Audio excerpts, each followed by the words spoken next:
তো এই বৃষ্টির মধ্যে পানি কাদার মধ্যে যারা আসছেন বসে আছেন আলহামদুলিল্লাহ, আল্লাহ পাক বলেন আমি একটা জিনিসকে মূল্য দেই, মানুষ মূল্য দেয় না।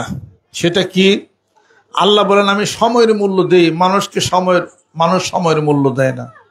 আল্লাহ বলেন আমি তিনটা জিনিসকে ভালোবাসি, মানুষ তিনটা জিনিসকে ভালোবাসে না। এটা কি ভালো কাজ? আল্লাহ যা ভালোবাসে আপনি তাই ভালোবাসেন। আল্লাহ বলেন আমি কন্যা সন্তানকে ভালোবাসি।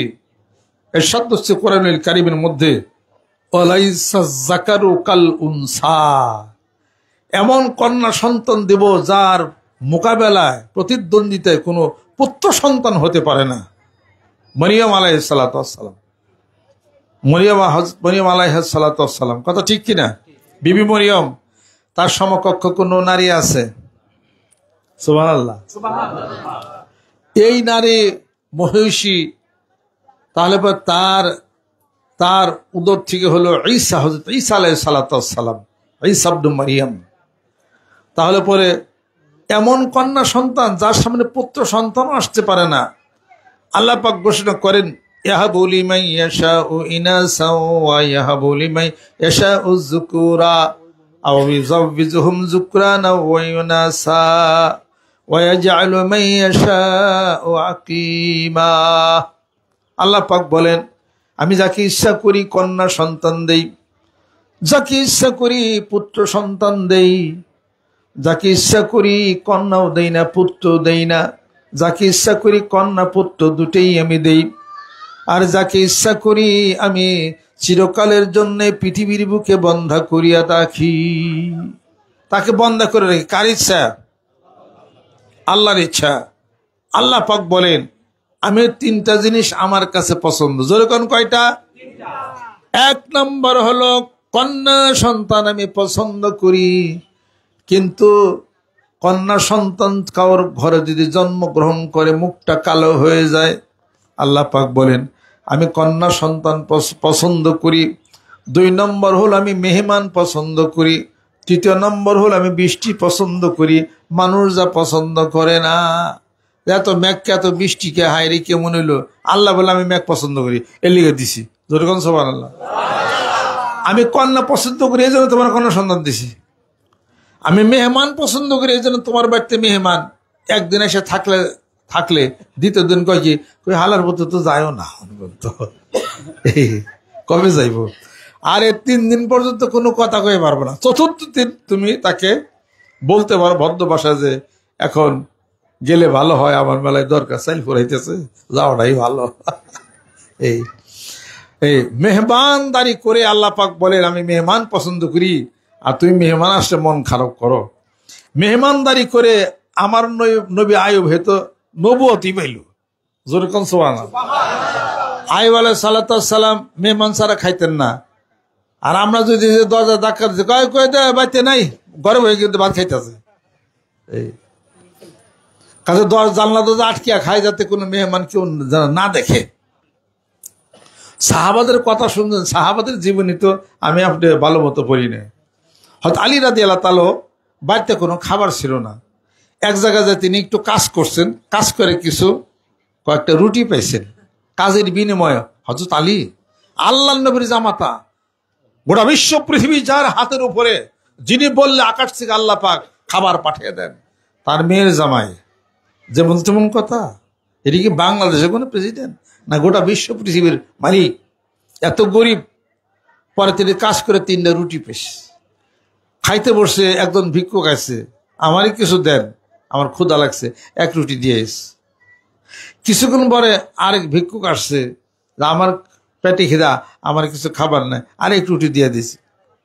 রাত্রিতে আরেক রুটিটা খাইবার বসছে, আরেকজন বলে মেহমান আসছে, তারে 1 রুটি দিয়ে দিছে। উনি না খায় সারা রাত্রি কাটাইছি, 3 রুটি দিয়ে দিছে। আপনি পারবেন? আর মিয়া কাম করে 3 রুটি তোমার দিবেন নিয়ে দাও, দে আমি খাম কি? তারপর নিজে না খেয়ে ক্ষুধার্ত থাকে 3টা রুটি দিয়ে দিল। এর নাম সাহাবি। জোরে জোরে কোন সবার। এই সমস্ত সাহাবিরাই ফু দিলে মাটি স্বর্ণ হয়ে গেছে। আপনার আমার ফুতে স্বর্ণরে ফু দেন, স্বর্ণ মাটি হয়ে যাব। মাটি স্বর্ণ তো দুরুস্তার, এটা দেখা যায় উল্টা স্বর্ণই মাটি হয়ে গেছে গাইটা। কাফেররা বাইরে আলোচনা করতেছে, এক ভিক্ষুক ভিক্ষা করতে গেছে যে আমার কিছু ভিক্ষা দেন। আবু জাহেল, উতবা, সাইবা, কাফেররা, দলপতিরা দাঁড়িয়ে আছে। ওই দেখো মসজিদ নববীর মধ্যে আলী নামাজ পড়তেছে রাদিয়াল্লাহু তাআলা আনহু, ওখানে যাও। হ্যাঁ, আল্লাহ খোদা বলে অনেক টাকা পয়সা আছে, তার নামাজ পড়তেছে। তো ব্যাংকেন না তোমরা সেখানে যাও, হ্যার কাছে চাবো তোমার দিবনে। তো ওই ভিক্ষুক যে দাঁড়িয়ে রয়েছে মসজিদ নববীর বারান্দায়, হয়তো আলী রাদিয়াল্লাহু যখন নামাজ পড়ে যখন আসছে, বলতেছে আমার কিছু দেন, কিছু ভিক্ষা শিক্ষা দেন। তখন বলতেছে তুমি তো জানোই আমি তো গরিব ঘরের সন্তান এবং আমি গরিব, আমার তো অত কিছু নেই, আমি তো অনাহারেই থাকি। দুইটা সন্তান আমার হাসান হোসাইন, তারাই তো না খেয়ে রয়েছে। এই কত কাফেররা যে যাগো, কাফের করলো ওরা তো ঠিকই কইছে যে আপনার কাছে সাইবের কাছে যে আলীর খুদার কাছে নাকি অনেক কিছু আছে, এখন যদি কিছুই নেই, ওরা তো কইছে আপনার কিছুই নেই, খেতে তো ঠিক কথা কইছে। আমার আল্লাহ অনেক কিছু আছে, অনেক কিছু পারে। কয় দেখান তেলে, কয় আতান ওই দিকে, হাত আনছে, ফু দিছে, ফু দিয়ে দিলাম, হাত মুঠ করো, যাও চলে যাও। হাত মুঠ করছে, চলে গেছে। কাফেররা হাসাহাসি পারতেছে, আরে আলী তো গরিব ঘরের সন্তান, ও কি দিব, হাত খোলা মুঠ খোলো, কি দিছে, কয় কিছু তো জানি না, ফু দিছে। মুঠ খুলছে, মূল্যবান মুক্তা, জোরে কোন সুবহানাল্লাহ। কাফেররা সবাই আসছে, আলী তুমি না গরিব, খাবার নাই বাড়িতে? কাহা মুক্তা পেলে করতে হয়? কয় আমি জানি না তো। কি করছিল? কয় বিসমিল্লাহ কয় ফু দিস। সুবহানাল্লাহ। আপনি আমি বিসমিল্লাহ কয় একদলা মাটি না ফু দেন, পচা ভিটার মানুষরা, আমি সহকারে দে মুক্তা হয়নি। মুক্তা তো দূরস্থান, দেখা যাবো হাতের মধ্যে কথন পরে মাটি নেই, ফুটছুটে। তা কাফেররা বলতেছে যে তুমি যে এই ফু দিলা, কি করে দিছিল? কয় বিসমিল্লাহির রহমানির রহিম করে দিছিলাম, মুক্ত হয়ে গেছে, বাজারে গেছে, আসল মুক্তা, যা বিক্রি করলে বহুদিন চলবে তার। কয় আলী এক ফু দিলে মুক্তা হয়ে গেল, আর এক ফু দিলে। হযরত আলী বলতেছেন আমি আলী যদি এইভাবে তার হাতের মধ্যে যদি বিসমিল্লাহির রহমানির রহিম বলে যদি ফু দিই, কিয়ামত পর্যন্ত এক একটা বিসমিল্লাহর বিপরীতে এক একটা মুক্তা হইয়া যাইতে পারে। তাহলে মুক্তা বানিয়ে সংসার চালাও না কেন? আলী বলতেছেন আমি মুক্তার তালাশ করি না, আমি মুক্তার মালিকের তালাশ করি। মুক্তার মালিক আল্লাহ রব্বুল আলামিন যদি আল্লাহরই পাই, অসংখ্য মুক্তার মালিক আমি হয়ে যাব, দুনিয়াতে দরকার নাই আমার জন্য অসংখ্য মুক্তা খচিত জান্নাত হাসরের ময়দানে আল্লাহ রব্বুল আলামিন প্রস্তুত করে রেখেছেন। জোরে জোরে কন্যা সুবহানাল্লাহ। অত মুক্তা চান না বিসমিল্লাহ চান? বিসমিল্লাহ চালিয়ে বলো, এই দেশের মুক্তা ঠেয়া নাই কা, মরার পর মুক্ত পালিয়ে দিলে ভালো। এরপরে কিছু নজির দেখাই গেছেন, কারি ইব্রাহিম সাহেব রহমতুল্লাহ আলাইহ কোচোয়া এই তরিকতের যিনি শায়েখ ছিলেন, আমার পিতার পীর ছিলেন ইসাক রহমতুল্লাহ, তার পীর ছিলেন কারি ইব্রাহিম সাহেব রহমতুল্লাহ কুমিল্লাতে। তো তিনি যদি কোরআন শরীফ তেলাওয়াত করতেন, 40 কূপের পানি উপরে উঠে যেত। এলাকার মানুষরা, মহিলারা সব বালতি মালতি নিয়ে ওনতে পানি নিতেন। কোরআন শরীফ পরে যখন বন্ধ করতেন, এই 40 কূপের পানি আবার নিচে নেমে যেত। আপনি আমি কোরআন শরীফ তেলাওয়াত করে যদি কূপের মধ্যে কুয়ের মধ্যে যদি ফু দেই, আমার মনে হয় 2 হাত পানি নিচে নামে যাবে, উপরে দৌড়া দূরস্থান। তার মানে কি? কোরআন তেলাওয়াত করেন, কোরআন মানেন না। নামাজ পড়ি, নামাজের প্রতি বিশ্বাস নাই। জিকির করি, জিকিরের প্রতি বিশ্বাস নাই। জিকির করি, জিকির করলাম, আল্লাহ কি দিব, এই ধরনের ঈমান। আমি কার জিকির করি? আল্লাহর জিকির করি, তিনি আমার মালিক, তার জিকির, তার আমি ডাকতেছি আল্লাহ লা ইলাহা ইল্লাল্লাহ, তারে মানি, তার জিকির করি। যার জিকির করি সে আমারে কিছু দিব, বিশ্বাস আছে না নাই? ছোট বাচ্চা যদি মার কাছে চায়, মা আমার বিস্কুট দাও, বিস্কুট দাও, ওর বড় ভাই আছে, বোন আছে, অগ দিব না, ওই বাচ্চাটা দিব। কারণ কি? ও তো বুঝে মার কাছে গেলে চায়। তা আপনি যে আল্লাহ আল্লাহ জিকির করেন, আল্লাহর কাছে চাইতেছেন না? আল্লাহ আল্লাহ আল্লাহকে আমরা বান্দা ডাকি কে? আমার কি হয়েছে? আপনি তো ডাকতে আছেন শুধু খালি। যদি ভরসা থাকে যে আল্লাহ তোরে ডাকি, তুই আমার দিস, আল্লাহ ঠিকই দিব। মন গুণে ধন মিলে, মনের সেই স্ট্যামিনা নাই, ধনও মিলবে না। কথার সাথে বিশ্বাস থাকতে হবে, জিকিরের সাথে বিশ্বাস থাকতে হবে, ইয়াকিন থাকতে হবে যে আল্লাহরে ডাকি, মহান মালিককে ডাকি, সে আমার কার্যনির্বাহক, সে আমার অভাব, সে আমার অনটন, সে আমার সমস্যা, সে আমার যা কিছু আছে, আমি তার জন্যে নাফসিল ফেদা, আমার নফস জীবনকে আমি ফেদা করে দিছি। ইন্না সলাতি ওয়া নুসুকি ওয়া মাহিয়ায়া ওয়া মামাতি লিল্লাহি রাব্বিল আলামিন। যেরকম সুবহানাল্লাহ।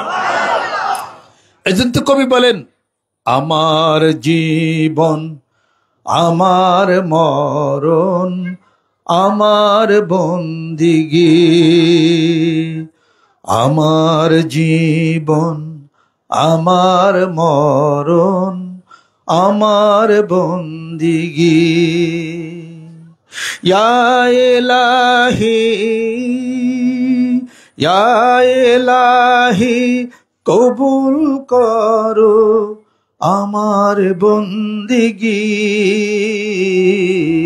আমার জীবন আমার মরণ আমার জিন্দিগি, আমার জীবন জিন্দিগি। ইন্না সলাতি ওয়া নুসুকি ওয়া মাহিয়ায়া ওয়া মামাতি লিল্লাহি রাব্বিল আলামিন। যেরকম সুবহানাল্লাহ।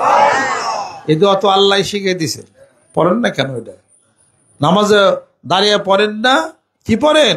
ইন্নী ওয়াজ্জাহতু ওয়াজহি লিল্লাযী, পড়েন না? এটা তো পড়েন। তার মানে আমার চেহারা, আমার যা কিছু, তোমার দিকে আমি অনুধাবিত হয়ে গেলাম। যেরকম সুবহানাল্লাহ। আসমান এবং জমিনের তুমি মালিক, তোমার দিকে আমি একত্রিত হয়ে এক মনোবাক্যে এবার দাঁড়াইলাম, সোজা হয়ে দাঁড়াইলাম, রুকুতে গেলাম, সেজদাবনত হয়ে গেলাম, সেজদার স্থানে তোমার কুদরতি দুইখান পার হয়ে গেছে। যেরকম সুবহানাল্লাহ। ইবাদতের সাথে খেয়াল লাগবো, খেয়াল। নামাজ পড়েন খেয়াল, জিকির করেন খেয়াল, যা কিছু আসে খেয়াল ছাড়া কিন্তু হবে না। জিকিরও করবেন, খেয়ালও করবেন। কি খেয়াল করবেন? আনতা আবুদাল্লাহ কাআন্নাকা তারাহু ফা ইল্লাম তাকুন তারাহু ফা ইন্নাহু ইয়ারাক। আল্লাহরে ডাকে জিকির করি, যেন আল্লাহরে দেখে জিকির করি, যেন দেখে নামাজ পড়ি, যেন দেখে কোরআন শরীফ তেলাওয়াত করি। এইগুলা খেয়াল করতে হবে। যদি তা না হয় ফা ইন্নাহু ইয়ারাক, তা আল্লাহ আপনাদের দেখেন। সুবহানাল্লাহ। এই খেয়াল, এই ধ্যানে বসে বসে চক্ষু বন্ধ করে আল্লাহ পাকের জিকির করেন, কাজ হয়ে যাবে। জোরে জোরে কোন সুবহানাল্লাহ। কাজে এই জিকির করবে মানিকগঞ্জের মুরিদরা, জিকির করবে আওয়ামী লীগের লোকেরা, জিকির করবে বিএনপির লোকেরা, জিকির করবে জামাত শিবির, জিকির করবে ইসলামী আন্দোলন, জিকির করবে খেলাফত মজলিস, জিকির করবে হেফাজত ইসলাম। জিকির করবো কারা? যে আল্লাহরে বিশ্বাস করে, কবর হাসর যে বিশ্বাস করে, হ্যাঁ জিকির করবে। জিকির করবে দাড়িয়ালা, যারা দাড়ি রাখছে তারা জিকির করবে। দাড়ি ছাড়া সাবধান, জিকির করা নিষেধ। মাথা যাদের টুপি নেয় তাদের জিকির করা নিষেধ। প্যান্ট শার্ট পরা জিকির করা নিষেধ। বরকা পরলে জিকির করা নিষেধ। বরকা পরো চাই না পরো, জিকির করো। মাথায় টুপি দেও চাই না দাও, জিকির করো। কয় বিড়ি টানতে জিকির করা যাবে না, আর বিড়ি টাইনে নৌকর ধরতে জিকির কর। নেশা চাইবে গেছেন, করম ধরনের ব্যাটে গেছে, বিড়ি টানতে টানতে বিড়ি ভালাই দাও, আবার জিকির শুরু করে দাও। প্যান্ট শার্ট যারা পরে তারা জিকির করবে, টুপি নাই জিকির করবে। জিকির তো আল্লাহর। সুবহানাল্লাহ, আলহামদুলিল্লাহ, আল্লাহু আকবার। জিকির আল্লাহ, সবাই জিকির করবে। সুবহানাল্লাহ, আলহামদুলিল্লাহ, আল্লাহু আকবার, লা ইলাহা ইল্লাল্লাহ, সবাই জিকির করবে। অতএব জিকির মানিকগঞ্জ দরবার না, মানিকগঞ্জ পীর সবার না, এটা আল্লাহর জিকির। নিয়ম কানুন সিস্টেম হিসাবপত্র আমি বলে দিয়ে যাই। মেয়েরা করেন, ঘরে বসে থেকে ফল পাইবেন ইনশাআল্লাহ তাআলা। তবে নাম যদি ইনলিস্টেড না থাকে, তাহলে ওই দলে তো আপনি উঠতে পারবেন না। সমস্যা হলো এক জায়গায়, নাম ইনলিস্টেড করতে হবে। ডিসির অফিসে চাকরি করেন, নাম যদি আপনার ইনলিস্টেড না থাকে, বেতন কি পাইবেন? তা তো হবে না। এই স্কুলের ছাত্র নাম কি লিস্টিতে আছে? আপনি এই স্কুলের ছাত্র, ওই কলেজের ছাত্র, নাম তো লিস্টিতে নাই। বা আপনি তো ম্যাট্রিক বিএ পাসই তো করেন না, ইংরেজি খুব পারেন, ওই লিখে হবো, চাকরি পাইবেন না তো। এটা যে যেই দল ভুক্ত হয়ে থাকে ওই দলের সাথে ইনলিস্টেড তাকে হইতে হয়। এই জন্য বায়াত হইতে হয়, মুরিদ হইতে হয়। জোরে কল সুবহানাল্লাহ। এই এলাকাতে ওনারে নিয়ে যান, ওনার দূরে নিয়ে যান, দূরে যান। এই এলাকাতে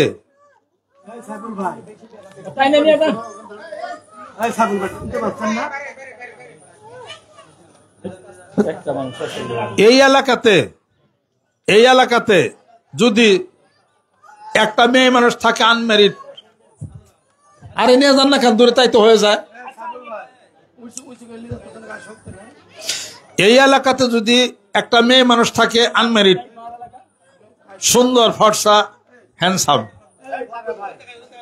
আর আর আপনার যদি স্ত্রী থাকে, সে হয়তো চিকন, কালো, মাথা চুল কিছু পাইকে গেছে, বয়স হয়ে গেছে, দাঁত পড়ে গেছে গা, বামে বসে রয়েছে, বিদেশ থেকে আসছেন 10-12 বছর পরে।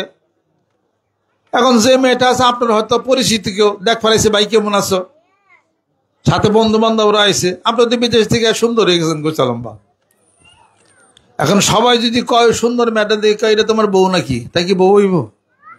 কলমা তো নাই। আর যে মেয়েটা কালো, দাঁতই বইরে গেছে গা, বয়স হয়ে গেছে গা, এটা আপনার স্ত্রী, তারা আপনার স্ত্রী বলতে হবে, যেহেতু আপনার তার সাথে সম্পর্ক হয়েছে। কথা ঠিক কিনা? আর যার সম্পর্ক হয় না, সে হলো পাড়া প্রতিবেশী বোন, সে তো আপনার ওয়াইফ না, সম্পর্ক তো হয় না। এরকম প্রত্যেকটা জায়গায় সেক্টরে সম্পর্ক হয় নাই, আপনি বলতে পারবেন না তার সাথে কিছু। অতএব যারা বায়াত হয়েছেন, মুরিদ হয়েছেন, আত্মার সাথে আত্মার বন্ধন লাগাইছেন, আত্মার থেকে একটা আলো যায়। দলিল আছে না নাই? ইত্তাকু ফিরাসাতাল মুমিন ফাইন্নাহু ইয়ানজুরু বিনুরিল তিরমিজি শরীফ, হাদিস শরীফ। মুমিনের অন্তরের দৃষ্টি, দূরদৃষ্টি, কলবের এই দৃষ্টি থেকে তোমরা ভয় করে। একজন মুমিন ব্যক্তি কলবের চোখের মাধ্যমে আল্লাহর নূর দ্বারা দেখতে পায়। সুবহানাল্লাহ। এখানে আছে আত্মার শক্তি আছে, কলব আছে। তা আল্লাহর জিকির করতে করতে ওই ধরনের মানুষদের আত্মার শক্তি বাড়ছে, ওই আত্মার সাথে আত্মার একটা বান দিবেন, এটার নাম হলো বায়াত মুরিদ। জোরে কোন সুবহানাল্লাহ। বান দেওয়ার সাথে সাথে তার জয়েন হলো কিনা, এবার তার জয়েন হলো, এবার দলভুক্ত হয়ে গেলেন। এবার আপনি বাড়িতে বসে বসে জিকির করেন, যান আপনি বাড়িতে বসে জিকির করেন। এইটা সোনার মদিনা তো বড় পর্যন্ত, আল্লাহর আরশ পর্যন্ত এটা চলে গেছে। এই দলভুক্ত আপনি হয়ে গেলেন। চিশতিয়া সাবিরের তরিকায় জিকির, বায়াত, মুরিদ, এই দলভুক্ত আপনি হয়ে গেলেন। এখানে কি আমরা কোনো গান বাজনা করি? এখানে কোনো সেজদা চলে? এখানে পীরের নামে, দরবার নামে গরু ছাগল বেরিয়ে হয়? তাহলে শিরক বেদাত কোনটা? এটা তাহলে আমরা তো হক হালালি মতো আমরা চলার চেষ্টা আমরা করি। এটা আল্লাহ পাকের জিকির করেন, আমরা বলি যে ভালো মতো আপনি চলেন, মাথায় টুপি দিচ্ছেন, দাঁড়িয়ে রাখছেন, জুব্বা রাখছেন, পরেন, মেসাক করেন, জিকির আজকার পড়েন, নামাজ কালাম পড়েন, তো খারাপ কোন জায়গা? আমরা তো মারামারির মধ্যে আমরা যাই না। এটা তো যখন আপনি মুরিদ হইলেন, এই কাজটুকু হলো দরকার। আত্মার সাথে আত্মার বন্ধন উপরে হয়ে গেল। দুনিয়ার বন্ধন ছাড়া কেউ কি স্ত্রী বলতে পারেন না। আত্মার জগতের বন্ধন ছাড়া, আত্মার জগতে, কলব জগতে কার সাথে সম্পর্ক আছে, এটাও আপনি বলতে পারবেন না। কথা ঠিক কিনা? এই জন্য হলো বায়াত, এই জন্য হলো মুরিদ। জোরে জোরে কোন সুবহানাল্লাহ। অতএব যদি মনে করেন যে কিছুদিন পরে জিকির করি, কাঁপাবো না। মনে করেন যে কিছুদিন পরে মরি, এটা কি হইব? মরণ যে কোনো সময় আসতে পারে। এজন্য জিকিরটাও সবসময় চালু রাখতে হবে। জোরে কোন সুবহানাল্লাহ। জিকিরও সবসময় চালু রাখতে হবে। জিকির চালু রাখলে কি হবে? জিকির যতক্ষণ চালু রাখবেন, ভিতরে কলবটা, এটা হলো একটা মোবাইল ব্যাটারি, এই মোবাইল চার্জ হওয়া শুরু করব। মোবাইল চার্জ নাই, হ্যালো নাই। কলব মোবাইলে জিকির দেয়া চার্জ দিবেন, হ্যালো হইব। জোরে কোন সুবহানাল্লাহ। হ্যালো হইয়া সেই হ্যালো সোনার মদিনা তো মনোবরা হইয়া আল্লাহর আরশ আজিম পর্যন্ত হ্যালো পৌঁছে যাবে। জোরে জোরে কোন সুবহানাল্লাহ। Repent and reform for tomorrow, it may be too late. এই মুহূর্ত থেকে আপনার জীবনের পরিবর্তন হওয়া শুরু করেন। কাজে যে যেখানে বসা থাকেন, সময় নষ্ট না করে এখানে হালকা জিকির যেদিন হয় সবাই চলে আসবেন, এসে জিকির করবেন। এই গাছপালা সাক্ষী থাকবো, হাসরের ময়দানে গাছপালা বলবে, আল্লাহ অমুক অমুকে বসে জিকির করছে, মাফ করে দাও। সুবহানাল্লাহ। আপনারা জিকির করেন, এই সাথে এখানে এই এলাকার যত মুরব্বী যারা ইন্তেকাল করছে তাদের রুহু এখানে আসে, পিতা মাতার রুহু এখানে আসে। আয়সা তারা চাই যায় একবার সুবহানাল্লাহ, একবার জিকির একটু দাও। কবরে তো জান নাই কত বড় অসহায় জীবন, এটা তো কোনোদিন তো বোঝেন নাই। কবরের মাঝে ঘুমাইয়া থাকে কেড়ে সাপনিক ওরা, কহে না তো কথা, শুধু শুনে কথা, কত যে বর্ণ চোরা। নীরব ভাষায় কি ব্যথা জানাই, প্রিয়জন কাছে গেলে বলিব সকলেই একদা তোমরা আমাদের মাঝে এলে। অতএব এই জিকির শুরু করে দেন। সবচেয়ে মূল্যবান দামি আল্লাহ পাকের কাছে যে জিকিরটা লা ইলাহা ইল্লাল্লাহ। আল্লাহর নবী হাদিস শরীফের মধ্যে ইরশাদ করেন, গোটা বিশ্ব পৃথিবী যদি এক পাল্লায় দেওয়া হয়, আর লা ইলাহা ইল্লাল্লাহ যদি আরেক পাল্লায় দেওয়া হয়, লা ইলাহা ইল্লাল্লাহর পাল্লাটাই ভারী হয়ে যাবে। বুঝতে হবে, সকালে লা ইলাহা ইল্লাল্লাহ জিকির করলেন, ঘটলো কি বুঝতে কিন্তু হবে। এত ওজনের জিনিস বারবার আপনি মুখে উচ্চারণ করেন, এই উচ্চারণ করার লা ইলাহা ইল্লাল্লাহর জিকিরটা আপনাকে টান শুরু করছে, টানতে টানতে জান্নাতে আল্লাহর দরবারে পৌঁছিয়া দিবে। যেরকম সুবহানাল্লাহ। শয়তান কিন্তু মাঝে মাঝে পিছনে লাগবে, জিকির করে কি হলো, জিকির করে কি ফাইলে, শয়তানের ওয়াসওয়াসা, ওয়াসওয়াসার মধ্যে যাওয়া যাবে না। তা আল্লাহ পাক এই কবরে দুনিয়াতে আমাদের জিকির করলে কি বেহেশত দিবে? আল্লাহ পাক বলছেন যে দুনিয়ার জীবন শেষ হয়ে গেলে আমল রেডি করে রাখো, ওই আমলে কবরে তোমরা জান্নাতে যাইবা। কোন বুইরা মানুষ এনে আসেননি? আসেন কেউ? ৭৫ উপরে মনে কেউ নাই, সন্দেহ হইতেছে আমার, তাই না? ৭৫ও নাই না? ৭৫ নাই না? ওদের ৭৫ বলো নাই। আপনারা যারা এখানে আছেন ৭৫ বছর ৮০ বছর বাঁচার ইচ্ছা আছে না? ৭৫ বছর ৯০ বছর বাস, হ্যাঁ? এই যে একজন আছে ৭৫ বছর, আলহামদুলিল্লাহ, নারে তাকবীর। ৭৫ বছর না, ৮৫, ১০ বাইরে গেছে গ্যারেট। সুবহানাল্লাহ। ৮৫ পর্যন্ত আছে, ৭৮, আলহামদুলিল্লাহ। আরো পরে পরে মরে না, তাদের মরেন না, বলেন তরিকার কাম করেন না গো। তরিকার কাজ বেশি বেশি যে চালাই যাবেন, বেশি বেশি বাঁচবে। সুবহানাল্লাহ। মানে দাওয়াত দেন, জিকিরের দাওয়াত দেন, নামাজের দাওয়াত দেন, হজের দাওয়াত দেন, এনে আসার দাওয়াত দেন। যত বেশি আল্লাহর কাম করবেন, আল্লাহ দেখবো যে আমার কামটা তো ভালো, এটা আমার কাম করতে পারে, তাড়াতাড়ি নিম। এটা যুক্তির কথা এটা। হ্যাঁ, আপনার বাড়িতে যদি কেউ কাম করে, 2জন কামলা আছে, একজন মোটা তাজা খাড়া দিন খায় খালি ঘুম পারে, তাহলে আপনি কি করবেন? কই হালারে খাবে আমার চাল পড়াইতে, আমার এটা খাবে কি করবার দিকে। আর আরেকটা আছে চিকন ছাগল, ও সারাদিন কাম করতেছে, কি খায় না খায় ঠিক নাই। আপনি দোয়া করে, আল্লাহ আমার এই কামলাটা বেশি বাঁচে, এরকম অনেক দিন বাঁচে, আমি গৃহস্থ, আবার অনেক কাম হইতেছে, কাম করতেছে, কথা ঠিক কিনা? তা আল্লাহ যে আপনার 3 বেলা ভয় খাওয়াইতেছে, এটা ই না ঝামেলা না এটা। তা আপনি কোনো কাজ কারবার কিছুই করেন না, আল্লাহর কামে লাগেন, নিজে জিকির করেন, জিকিরের দাওয়াত দেন, মানুষদেরকে আনেন এখানে, তাহলে পরে আপনার সুস্থতা হয়ে যাবেন, আপনি বেশি দিন আরো বাঁচবেন। এটা আমার যুক্তি, জানি না যুক্তি ভুল কি ঠিক, আল্লাহ জানে। ঠিক হয়ে থাকে তাহলে ঠিক, নাহলে ব্যাট হয়ে থাকলে ব্যাটিং কিনা আর কি। এই সমর অবহেলা করেন না, মাঠে ময়দানে নামতে হবে। প্রত্যেকটা বছরই আমরা বলি যে ফরিদপুর বিশ্ব ইজতেমা ফার্স্ট হয়। কেন ফরিদপুরের কথা কইতে দেবে? আপনারা কি কুষ্টিয়ায় কি মানুষ কি ভালাইন হয়ে গেছে? কুষ্টিয়ার মানুষ ফরিদপুর জেলা বেশি শক্তিশালী না? কুষ্টিয়া জেলা বেশি উন্নত না? তা আপনারা নিয়ত করবেন, পুরা কুষ্টিয়া জেলা 7টা থানা মিলা আমরা মানিকগঞ্জ দরবাসী বিশ্ব ইজতেমা আমরা প্রথম স্থান অধিকার করবো ইনশাআল্লাহ। রাজি আছেন? আল্লাহ যেন কবুল করে নেন। কাজে সময় রে কানে খাটাইতে হবো, কান ধরে খাটাইতে হবো। রাজি আছেন কার? আল্লাহু আকবার। হাত নামান। এই সময়ের দাম দিতে হবে, সময়কে মূল্য দিয়া কাজ চালাই যেতে হবে। এজন্য কবি বলেন, এখনো সময় আছে আল্লাহ নবীর নাম লও, আল্লাহ নবীর নাম। এখনো সময় আছে আল্লাহ নবীর নাম লও, আল্লাহ নবীর নাম। ভালাই যদি চাও ওরে ভাই, ভালাই যদি চাও ওরে ভাই, আখিরাতের কাম করো, আখিরাতের কাম।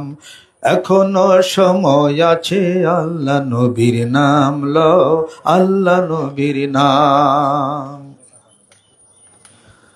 ছাড়তে হবে এ ঘর বাড়ি, যখন হবে সমন জারি, সমন জারি। ছাড়তে হবে এ ঘর বাড়ি, যখন হবে সমন জারি, সমন জারি। থাকবে পরে বাদশাহী তোর বালা খানার এই আরাম, থাকবে পরে বাদশাহী তোর বালা খানার এই আরাম। এখনো সময় আছে, আল্লাহ নবীর নাম লও, আল্লাহ নবীর নাম। তোর বধির ভারে বোঝা তখন রাখবি কোথায় ঢাকি, সর্বঙ্গ সাক্ষী দিবে চলবে না রে ফাঁকি, সেথায় চলবে না রে ফাঁকি। তোর বধির ভারে বোঝা তখন রাখবি কোথায় ঢাকি, সর্বঙ্গ সাক্ষী দিবে চলবে না রে ফাঁকি, সেথায় চলবে না রে ফাঁকি। চলবে না রে ফাঁকি বাজি, খোদে খোদা হবেন কাজী, হবেন কাজী। চলবে না রে ফাঁকি বাজি, খোদে খোদা হবেন কাজী, হবেন কাজী। এই ধন কোনো কাজ দেবে না, পাইতে বেহেশতে মোকাম। এই ধন কোনো কাজ দেবে না, পাইতে বেহেশতে মোকাম। এখনো সময় আছে, আল্লাহ নবীর নাম লও, আল্লাহ নবীর নাম।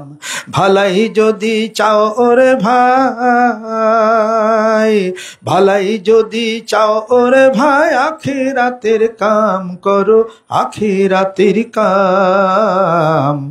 এখনো সময় আছে, আল্লাহ নবীর নাম লও, আল্লাহ নবীর নাম। সময় আছে, জিকির চালিয়ে যান, আল্লাহ নবীর নাম নেন। নবীর দেখেন না, নবীর পাগল যারা হেগো কাছে বসে, জোরে কোন সুবহানাল্লাহ।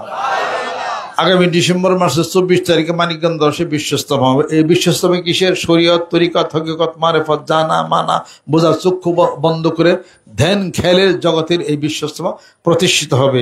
এখান থেকে সবাই দুর্বার গতিতে চলে যাবেন ইনশাআল্লাহ তাআলা। আর এই 15 তারিখ মানিকগঞ্জ দরবার শিবের দোয়ার মাহফিল, লক্ষ কোটি কোটি দুরুদ সালাম জিকির আজকার সব তেলাওয়াত করা হবে সেখানে। ওখানে গেলেই দোয়াটা সবটা মানে ভাই হয়ে গেলেন। আপনি একলা তো 1 কোটি দুরুদ সালাম পড়তে পারবেন না, এত মানুষ আসবে, সবার সোয়াবে আপনার গেলেই আপনি সবটা পেয়ে যাবেন। এই শুক্রবার 15 তারিখ শুক্রবার মানিকগঞ্জ দরবার দোয়ার মাহফিল, সকাল ভোর থেকে মাহফিল শুরু হবে, রাত্রিতে মাহফিল শেষ। যারা যারা গাড়ি নিয়ে যাবেন হয়তো তারা ঘুরে আসতে পারবেন।